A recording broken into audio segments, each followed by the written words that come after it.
Ազգային ժողովի հարգելի փոխխոսնակ, հարգելի գործընկերներ, ճիշտ ասած այս հայտարարագրման խնդիրը որ դրվեց, իմ համար օրինակ շատ հետաքրքիր հարցի լուծումը, ասեմ ինչի համար, օրինակ ընդդիմության սպասարկող մի քանի ակտիվիստ կարելի է այդպես անվանել կամ իրեն շահերն սպասարկող քաղաքացիներ, մի քանի հոգու մասին է խոսքը, այսինքն մագլավիկներ, ովքեր Գեղարքունիքի մարզում տարբեր տեղեր նստում, կայնում ասում են, գիտեք, ինչ կա, օրինակ Գրիգորյան Նարեկը միլիարդերա դիզել, Երևան Յուսային պողոտայում տները առեն, այ ինքը իր անունով չի գրում, իր հորքուրի, մորքուրի, քերու, էս մյուսի անունով է գրում։ Հիմա այս հայտարարի լինելուց հետո կտենանք ով ինչ ունեցված կա դիզել, թե ընդդիմություն իրենց իշխանության օրոք, թե մենք, ու ես պաշտոնապես այս ամբիոնից հայտարարում եմ, Ուսային պողոտայից տները նվիրում եմ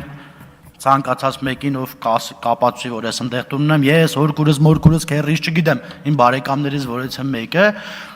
իսկ ինչ վերաբերում Տիկին Խամոյան, ասում եք քաղաքացին մորթելու է իրեն կովը, որպիսի հարկ վճարի, այս հայտարարությունը սենց սուտ, մեկ էլ վերջի անգամ 2020 թվականին էի լսել, այդ չեմ ասի որն է,